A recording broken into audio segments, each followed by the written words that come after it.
Hello, Youest You community. Hello, lovely. I'm so excited to be with you in this new year.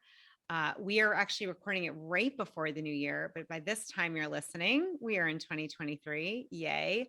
I'm just really grateful to be on this path with you and this journey with you, and I'm super excited about today's guest. I just have adored her, getting to know her here and there from some mutual friends, and I'm excited for you to get to know Terri yourself. So let me share a little bit about Terri and her background, and then we're going to just dive right in. All right, Terri Cole is a licensed psychotherapist, global relationship and empowerment expert, and she's the author of Boundary Boss. I love that title. She's the author of Boundary Boss, the essential guide to talk true, be seen, and finally live free.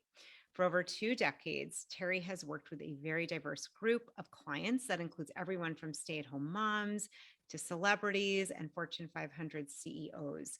She has a gift for making complex psychological concepts accessible and actionable so that clients and students achieve sustainable change. She inspires over 450,000 people weekly through her blog, her social media platform, signature courses, and popular podcasts, The Terri Cole Show. And we will have all the information and links below in the show notes. I'm so psyched to be here with you, Terri. I love your title. We're going to get into boundaries. We're going to get to so many things. Thank you for being here. Thanks for having me, Jill. I have to say I have a love for psychotherapists. My very best friend since we were 5. I did a degree in coaching actually, and she went into psychotherapy. And I've just and it's just been like a match made in heaven since and just I think this world of really helping others to find their boundaries, to get unstuck, to do this in a way that's loving and that is transformative and that's sustainable is really what's needed right now and important. So super stoked that you're here today. Why, thanks. Me too. And I agree with all the things you just said. Yeah, so needed. Can we, before we get into, I do want to talk about the boundary boss and just some of the learnings. I love giving actionable tips. I know that you do a lot around making sure things are actionable, but maybe Mhm. just for those who don't know you yet, give a little background. I know it's not like tell us your whole life story, but maybe like a little bit of what even got you into this field. Did you ever struggle in your life? I'm guessing maybe at some point. I don't know. Share what you'd like. Yeah. Well, I actually came to this by way of a whole different career. I was a talent agent for supermodels and celebrities for a long time before I became a psychotherapist. Wow. And what inspired me to basically switch careers at, well, according to my father, the height of my career, like he definitely was like thumbs down on why are you doing this, is that I wasn't happy.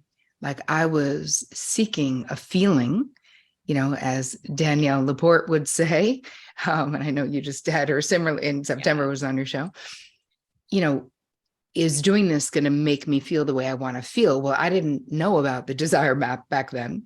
And I kept thinking that, well, if I have this next famous client, or if I make this next money, or if I'm running a talent agency, then I'm going to feel the way I want to feel. And then when I got to that point, and I was kind of at the top of that little hill, I was like, wow, I still don't feel the way I want to feel. But what is making me feel the way I want to feel?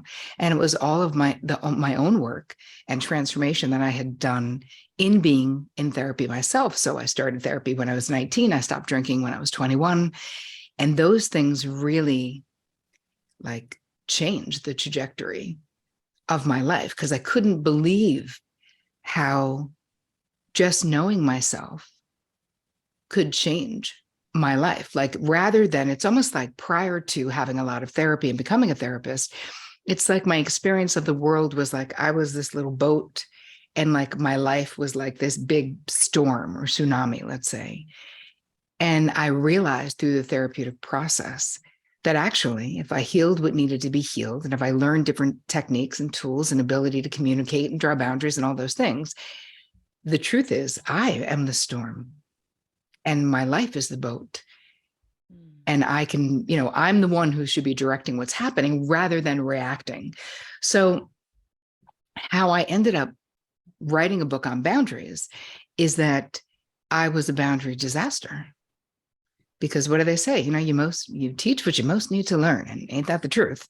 Where I was such a people pleaser, such a good girl, such a high functioning codependent, as I call it. We'll talk about that later, but just really outwardly focused on other people and making sure that everyone in the room was okay and everyone in my life was okay. And there was going to be no conflicts and no problems. And wow, it was exhausting. So as I started healing my own wounds and learning a better way of relating in my relationships, then I decided to become a therapist. And then I saw this epidemic in my therapy practice with the people who were attracted to my work, partly because my experience resonated with them. So it was a lot of very high functioning, highly capable women in particular, who didn't identify with being codependent. So if I would say, hey, what you're describing is a codependent pattern, that's what I see what's happening, they would be like, no, wait a minute, lady. I'm not dependent on squat. Everyone's dependent on me. I'm making all the dough. I'm making all the decisions. I'm the one. And I was like, oh, my clients don't know what codependency is. This is what's happening. They were sort of coming from the codependent no more original, right? The old school, the seminal text, you have to be involved with an addict, sort of very unempowered. That wasn't it. And that isn't the only kind of codependency there is.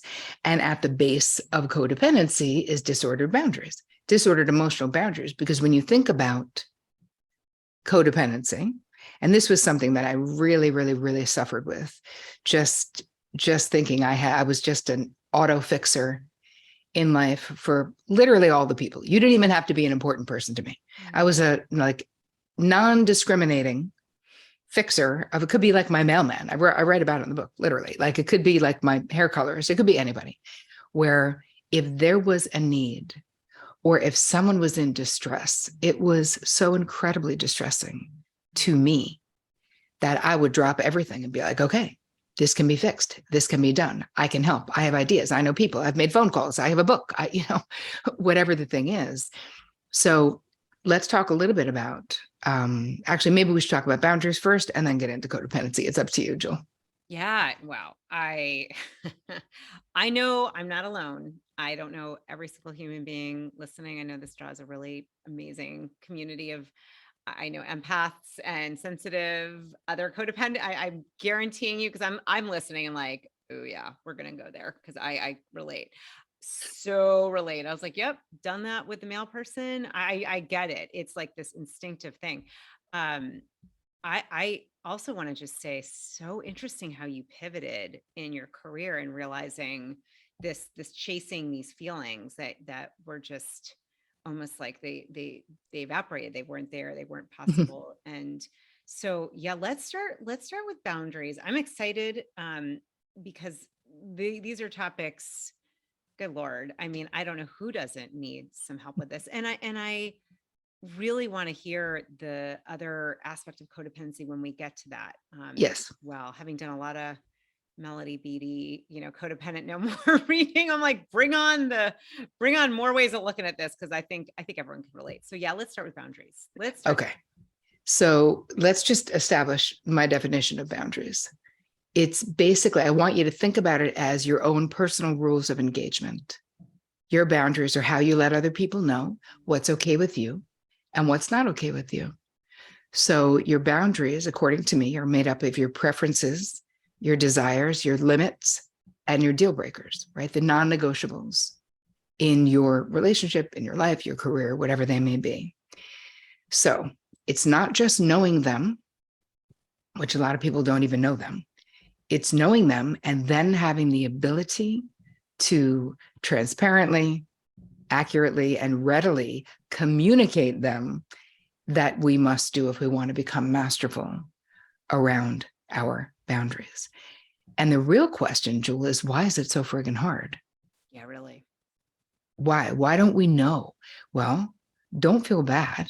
Nobody should feel bad for not knowing, because literally nobody taught us. I mean, I've been teaching my boundary bootcamp course for 6 years.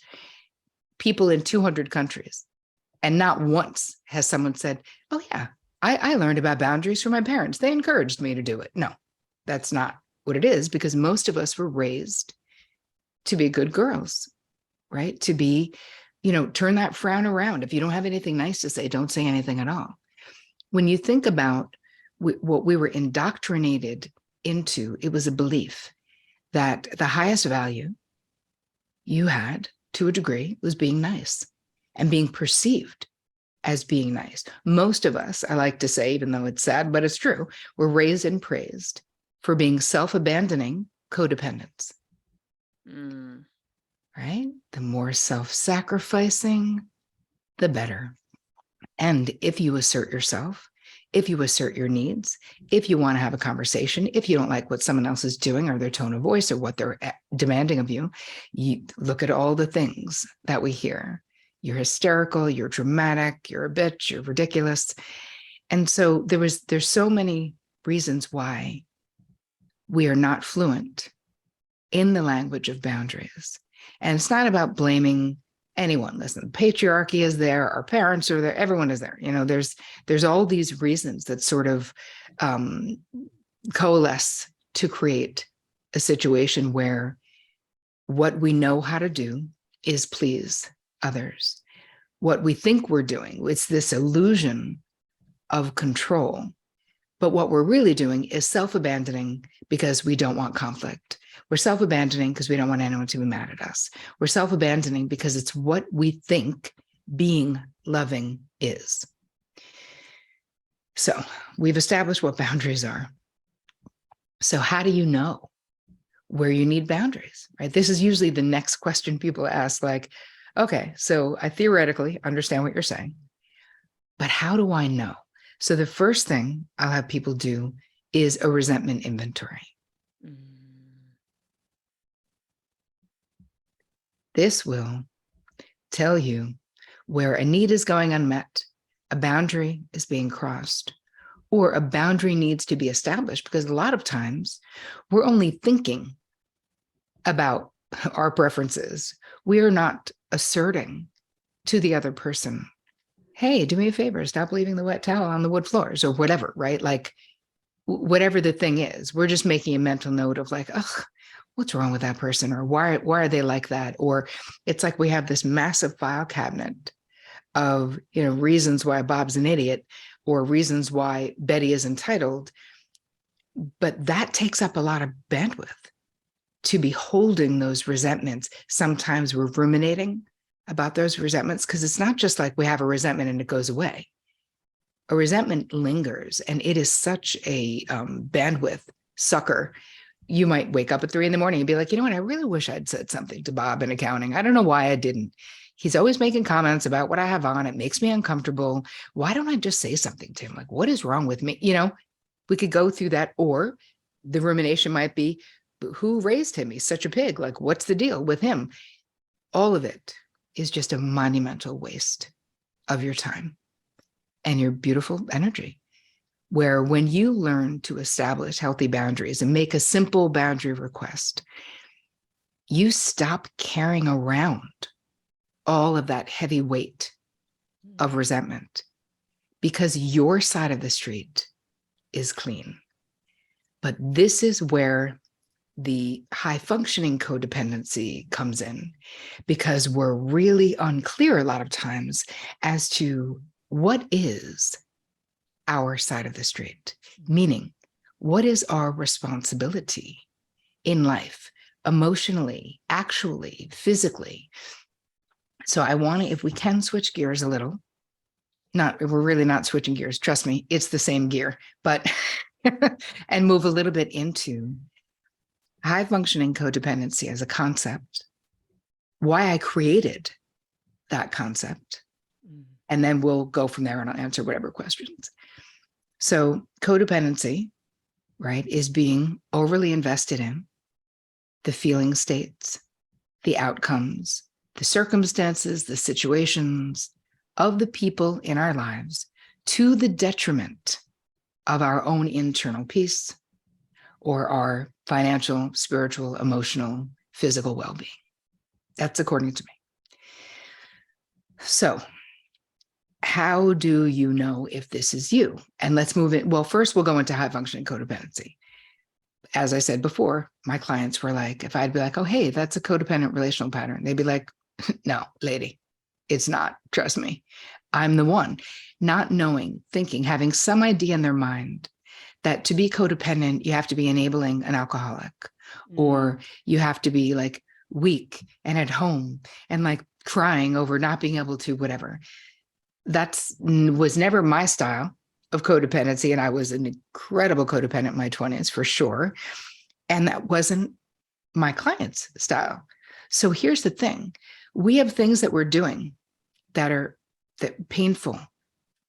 We're suffering. But because we don't identify with this codependent moniker, we're not finding the solutions that will alleviate our suffering.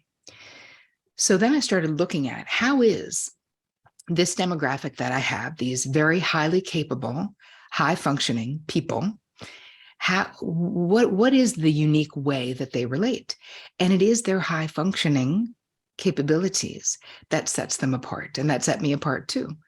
So you are doing all the things for all the people, but you're so good at it, you make it look easy.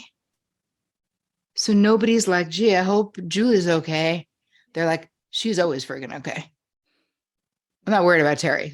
Trust me, she's got it together. She's fine. She's going to get through. She always gets through like that. So part of the identifying with this. So when I changed the moniker to being high functioning codependency, my clients could then see themselves and go, oh my God, that's me. I'm monumentally burnt out. I'm pissed. I'm exhausted. I feel put out, right? I feel put upon. Because what ends up happening is that we don't have the ability to ask for what we want in a real way. Maybe in business we do, but a lot of times in personal life, we don't. But we're also always willing to like take one for the team and to like do more. We are the overfunctioners, the overgivers, the overfeelers. We have a lot of highly sensitive people. I'm an HSP, I'm an empath. And I find that with my high functioning codependents, a lot of them are also highly sensitive people and empaths. So it's not like easy to ignore what other people are doing and feeling because we're actually feeling it. So as soon as I added high functioning codependency, right, as this thing, my clients were like, oh my gosh, yes, that's me. So now we had a name, and now we had a place where I could create solutions, strategies, ideas, become that GPS for them to find their own answers. Because what ends up happening is we look out and we're like, what's wrong with Betty? What's wrong with Bob, right? What's wrong with all these other people? How they're so entitled. It's funny. I tell this story about my girlfriend. Do you know Kate Northrup? Oh yeah, she's been on here. I love Kate. She's the best. So she's one of my closest pals. And years ago, 15 years ago, we were walking in the West Village to go to some event or something.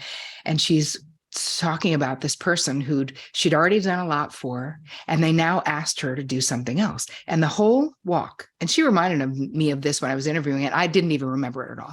The whole walk, she's complaining about this person. I cannot believe how entitled Betty is. Like, how much do you have to do for one person? Like, who raised her? Like, why is she like that? Blah, blah, blah, And then we get all the way to where we're going. And I said, yeah, Kate, she's got some nerve putting you in a position to have to simply say no.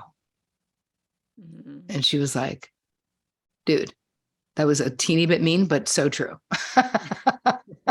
She was like, oh my God, why did I just spend 30 minutes talking about this? It never entered my mind that I could just say no.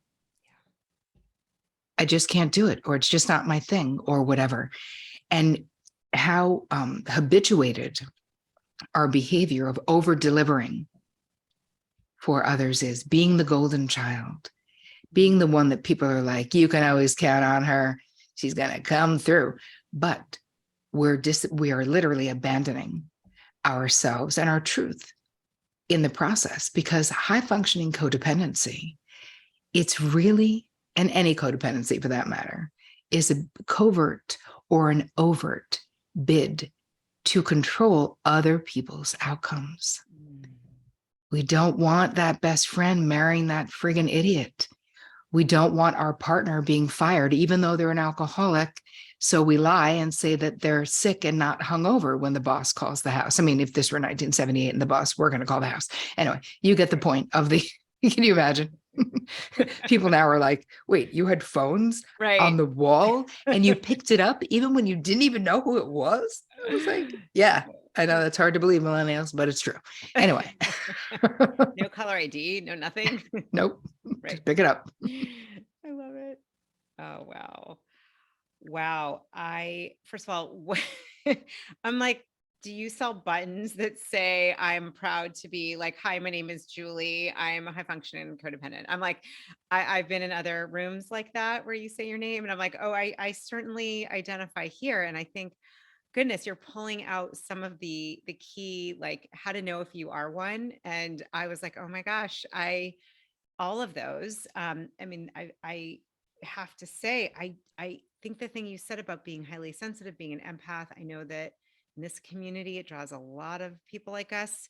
It can be challenging because I probably like you, I can feel Mhm. how someone might feel upset and being able to hold space for that without the thing you said about self-abandoning. I mean, that just like dropped in my body like, oh shit, oh yeah, that is so true. And I don't know, Terry, I'll tell you, in doing the whole self-abandonment dance, I mean, I did a whole number in my life, both in my literally all aspects of my life. And the thing is, it actually it impacted my health. And it's something, it makes me want to cry when I say this, because today I'm like, oh, F no, no, Mhm. I will not do that today. It's still uncomfortable as hell.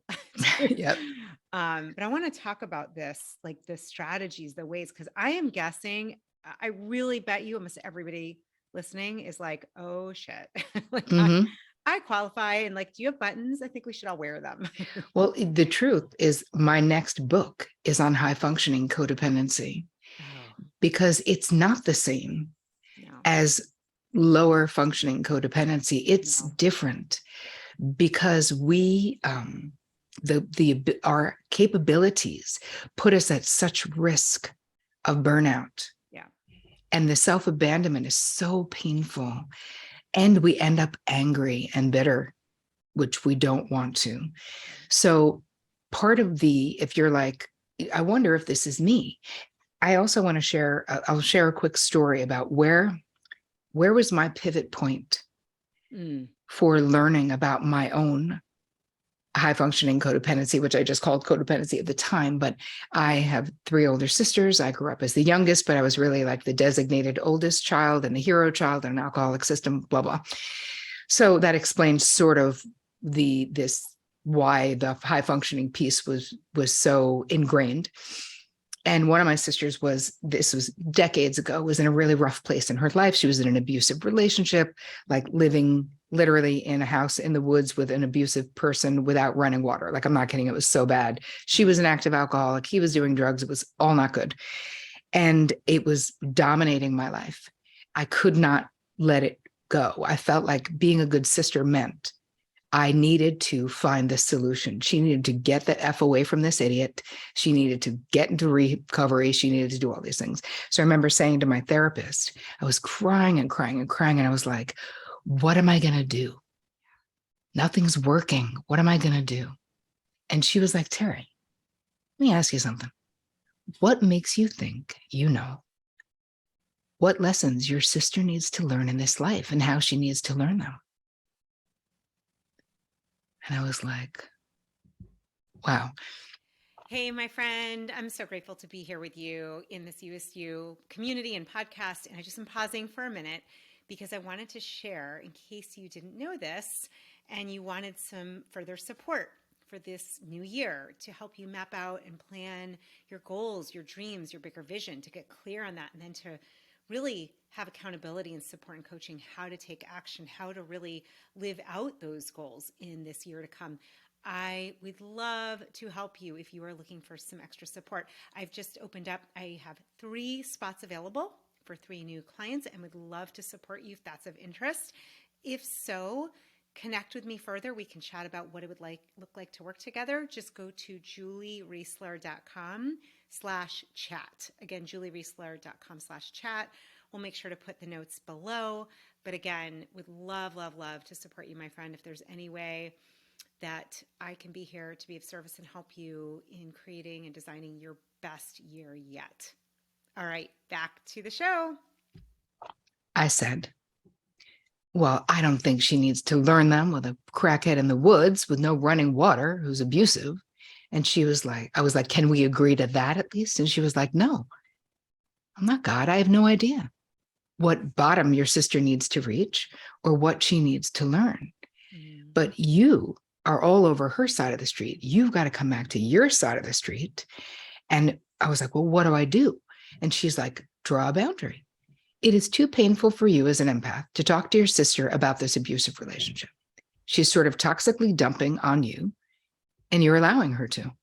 So you need to draw a boundary, which of course, talk about how painful that was. But I had the conversation, hey, while you're in this situation, it's totally, I'm losing my mind and I love you, but I can't talk about this guy with you. But if you ever really want to get out, I'm still your person, right? It doesn't mean I'm abandoning her. It just means I can't be in the front row while she's having this dysfunctional thing. So my sister was okay with it, very loving. And my therapist was like, do you know what's going on? Like, do you actually know what's happening for you? And I was like, I don't want my sister to be in an abusive relationship. Like, I don't know. And she's like, no, you've spent 20 years creating a pretty harmonious life. Your sister's life being out of control is really messing with the peace that you've spent a long time creating. So you want that to be tied up in a bow so you can get on with your productive life. And while it is not tied up in a bow, you feel like there's no inner peace for you. And I was like, oh my God. So then the realization is when we are auto fixers, when we are, feeling like we're going to insert ourselves into the center of someone else's problem, think about how presumptuous that is. I used to like to think I was just Mother Teresa. I'm just loving like that. You know me, I'm a lover. No, I'm a controller. I don't like what they're doing. I want them to do something different. I want them to do what I think that they should do. So not only did that therapist, Bev, give me permission to let myself off the hook, she made it so clear that the most loving thing to do was to respect the sovereignty of the people in our lives to make their own decisions. And that instead of being an auto advice giver, I could ask expansive questions. I could say, well, what do you think you should do? And if she would say, I don't know, I could say, I have no doubt you'll figure it out because you're the only one who can, but I love you and I'm here. And 9 months after that conversation with my sister, she called me up and she's like, hello, does that offer still stand? I was like, I'm getting in my car right now. Went and picked her up. She stayed in this little lake house my husband and I had. We winterized it for 2 years while she got on her feet, went back to school, got sober. But here's the thing. She got to do that for herself. So instead of me being the hero of her story, she is the hero of her story. And that's the way it should be. So even though we think we're doing it out of love, if you can't not do it, it is a compulsion, not a choice. That is such a fantastic story that really gets to the heart of what we're talking about. And goodness, did I have to say, related to the part about wanting to keep the peace and have that sense of peace. Oh my gosh, we have similar stories. I was like, this happened years ago. My sister's very out and about. She's in recovery also from alcoholism, drugs. And it was super, super overwhelming. And I'll just share with you, is interesting. I remember my mom started going to tough love, these tough love programs that really, because I remember her orientation was to try to save her, to try to do me as well. And this was years ago. However, I remember I was like, wait, what? It's saying, it feels like that's abandoning my sister, but it was what you're saying, I love the undercurrent of who are we to know, in a way, who are we to play God and to think we know what's right for the other person. Like, actually, that's controlling. And I have to say, I'm like, ooh, that's one of my saboteurs that shows up a little bit. And I Mhm. really appreciate your story. And that, I think the way you said it was the most loving thing we can do is to allow people to be autonomous, to be in their own sovereignty was the word. And Yes, it's true. I believe this, it's not always easy. And I think that's what's the challenge is it's not always easy to do that. correct. But here's the thing. If you, especially for us high functioning type A types, we're like, okay, well, what's the strategy? What do I do I was instead? gonna say, yeah, what is the strategy, Terry? Well, you become a really good listener. Yeah. You ask expansive questions from the point of view that the other person does know, even if they don't know, but they're literally the only one who knows. And listen, I'm not saying we never give someone our opinion. If someone asks me something, after I say, well, what do you think you should do? What's your gut instinct say? I trust your gut, blah, blah, blah. If they ask me something, I can say, hey, I can tell you what I did, or I can tell you, what worked for me, you know?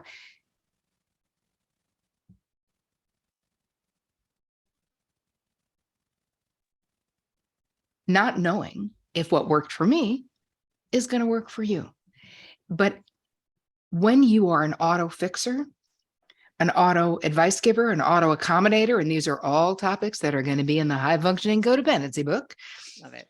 you immediately are thinking of solutions Yeah. to lessen the person's suffering, treating everyone like they're so fragile. Maybe because we feel fragile or whatever. It's not for us to do that. So when you learn to ask first question, no matter who comes to me for what, and they say, what do you think I should do? I always say, well, let's start with, what do you think you should do? Yeah. And if they say, I don't know, I always say, but if you did know, what would Yeah. it be? I Right? love Like, that. So good. me too. There's all of like, just take a step. What's the first thing that comes to your mind? How do you feel when you think about doing this thing? And listen, I'm a therapist. So, of course, asking expansive questions, obviously, I'm good at. But you know what? Even as a therapist, while I was still pretty actively high functioning codependent in my life in my 30s, I was not doing that with the people in my life. I was doing it with my therapy clients, Yeah. but I wasn't bringing that healthy respect Yeah. for their right to be autonomous or sovereign. I wasn't bringing that into my romantic relationships and had different conflicts around that. I remember this happening with my husband. He was he's an artist, a very successful working illustrator, political artist. He's a visual journalist. He goes into hot war zones. Like, he does lots and lots of amazing things for the past 50 years. He's amazing. And his rep at the time had embezzled a whole bunch of money and from him. And I was so mad. I was so hot. I was like, we're getting legal. We're hiring this. I was just losing it. And not that helpful to him. He's mellow Pisces. He wanted to think about how he was going to do it. And I was just wanting to take over. And I remember, and I could see I was hurting his feelings. Like, I was not helping the situation. I was making it worse because then he felt like he had to manage my feelings. So then I finally got it together. Thank God for my therapist who helped me, being like, you're probably not helping him right now. And I said, babe, how can I best support you right now?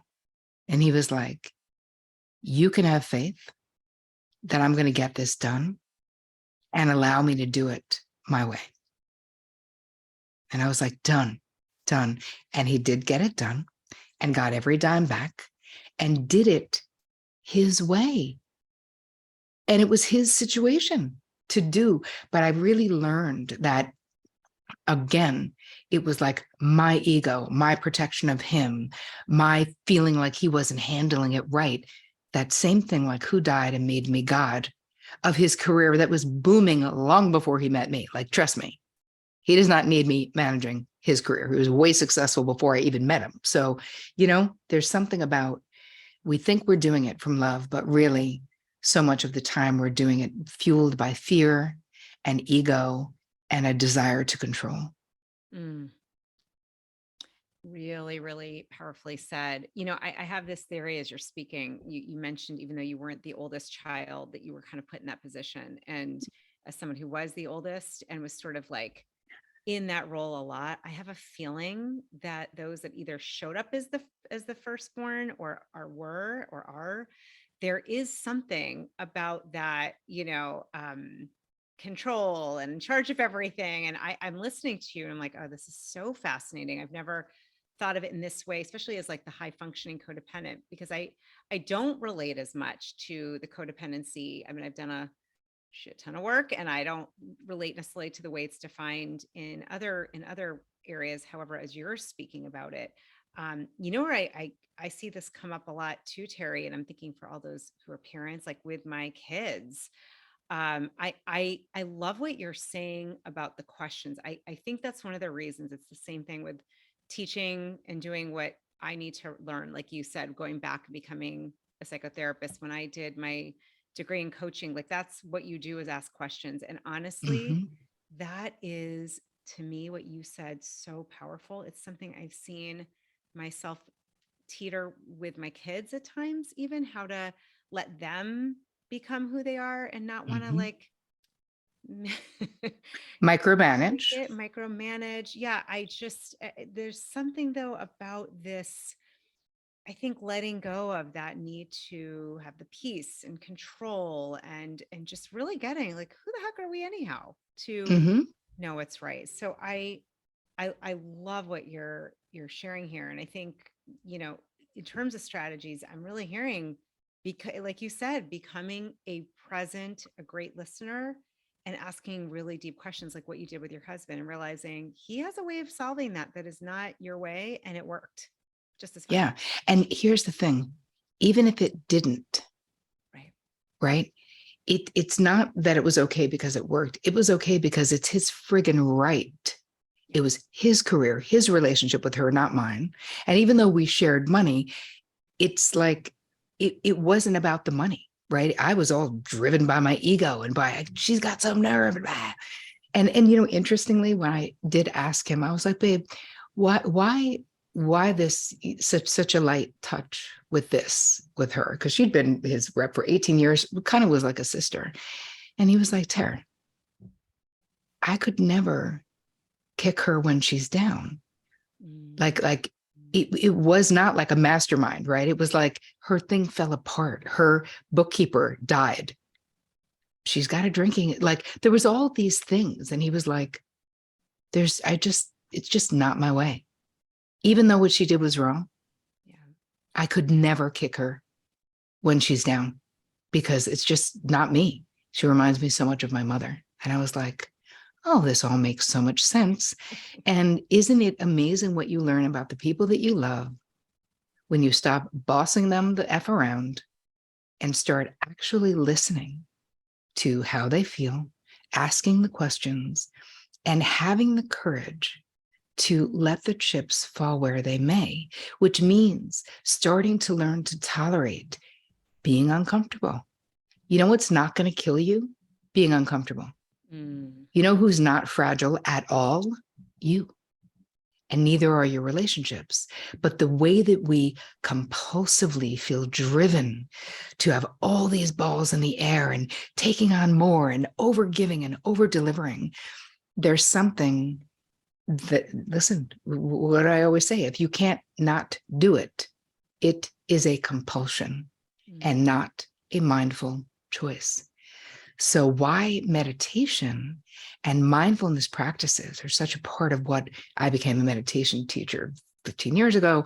I have meditation CDs out. I taught all of my therapy clients how to meditate. We would do it on the spot.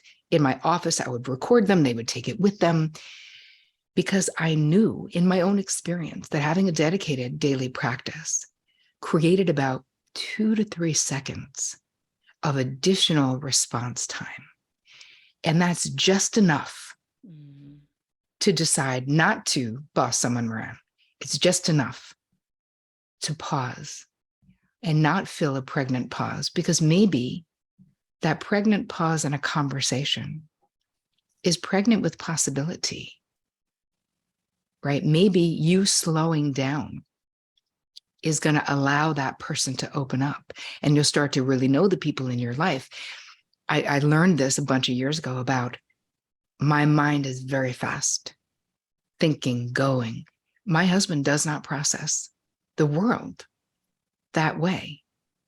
And so when I'm getting activated and expecting him to be like me, I'm forgetting he's a different person.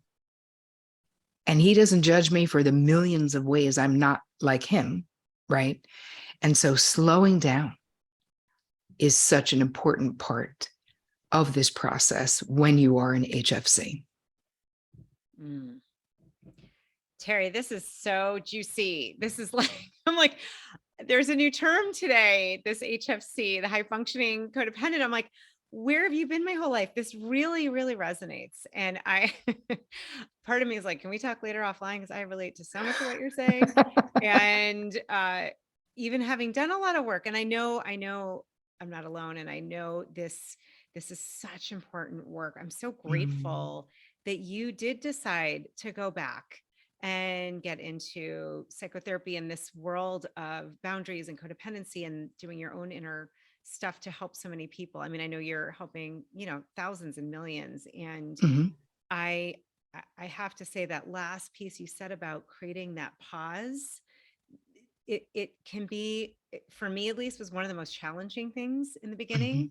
to slow down. Like that is, especially for those of us that are running on a lot of fumes, and Mhm. on Yeah. that continuous path of like, gotta do this, I'm doing that. It's yeah, it's too much. It's too much. Mhm. It's Before we wrap, I do want to ask, I know that so tell us when this book is coming out. I know you have a beautiful, powerful mastermind that you're going to be doing. Like, share what's next and where people can find you. We'll have all of this in the show notes as well. So I Great. always say, do not worry if anyone's driving, do not take notes. Yes, please don't. Yeah, please Um, don't. That doesn't work. I'm doing my very first mastermind, and there actually is going to be quite a focus in this mastermind on HFCs, because this is kind of who it's for, you know, women only, but who want more, who are building, but they want more ease, right? The subtitle is Let It Be Easy, right? Let it be joyful, let it flow. Because those are things that for HFCs, it's very hard to do, because letting it flow is the opposite of like micromanaging the crap out of everything. And there's so much more that you can get out of life. So anyway, it's going to be a small group of women, probably maybe 20, 25 women. It's going to be for 6 months. It's called Flourish. If anyone is interested, you can see all the information at terricole.com/flourish. And then there is a whole application process, because we need all the people to be the right fit, kind of. So I'm really, really excited to do a mastermind. And you guys can find me on Instagram, is where I hang out the most, just at Terri Cole. I'm on TikTok, I'm on all the other places, but really Instagram is like the place that I chill. And my website is terricole.com. And you can get the book, Boundary Boss, at boundarybossbook.com. And I have a gift, Jewel, for your people. And this has to do with codependency, because I thought boundaries and codependency might be a really good topic for your listeners. So they can find the gift, which is a video, and it's also a downloadable guide. You'll be able to answer questions at boundaryboss.me/you. Get it? YOU. Love it. Yes, yes, yes, yes. I certainly love. Yes, we got that. It's awesome. That's awesome. So boundaryboss.me, and we'll have all of that /you. I love. Yeah, that's good. Yay. Wow. Well, I love this HFC thing. I seriously, this work, this is so important. And I do think, I mean, I know I can't speak for all the women in the world, but I have to say, being one, being in the world almost 48 years now, with many other women that I think really, really are going to identify with this and struggle with it. I so appreciate this delineation, this term that came to you. And Side note, the let it be easy and flow. I'm like, like that is not easy for us types. So I love that you're really diving into this. And I'm still taking in Kate's story about, in the end, it's really our uh, going back to boundaries. We have the ability to say no. We have the ability, like you said, learning to tolerate being uncomfortable. We're not fragile. Mm-mm. These are really important reminders. There's so much goodness in here. I promise to have lots of show notes for everyone listening. I just want to thank you. I love your energy. I love what you're doing. So honored that you've been here. And I'll just say, is there any last thing that I forgot to ask you or didn't bring up that maybe is just, I call them heart flares, Terry, where it's like, Mm-hmm. I don't know, they just feels like your heart need to say something. So I'm going to say, if you have a heart flare, you got some time. I do. My heart flare is this. It can be so much more joyful. And that all of you listening, if you feel like this is you, if you're monumentally exhausted, but you make it look easy, and if everything starts to become checking a box in your life because you're so stretched, I just want you to know that how you feel, what you think, what you want really does matter. And it can be easy, joyful, and full of flow. You just need to learn some of these strategies and techniques. And you're so smart and you're so capable that you can. And I would be honored to be the one to teach you. Mm, beautiful. Thank you so much, Terry. And we'll have like literally all this info and just appreciate what you're doing. So needed. Yeah. Thanks for having me, Jewel. I appreciate you. Thank you. Thank you. And I will just say thank you to my lovely listener. Thank you for being here, for being on this path and being committed to really stepping into your authenticity, your higher self, your Youest you. And this topic today, hello, boundaries. I think there's going to be some other HFCs. Let me know, let us know, drop notes. It's on YouTube. This podcast is wherever you are listening to it. You can review, leave a note for Terri. Come join the USU Facebook community. Go check out Terry's info. Just promise me one thing, that you are willing and open to do this work so that, like Terry said, you can have a life that is full of flow and joy and ease. And I'm a heck yes to that. That's what we're here for. So thank you. Thank you.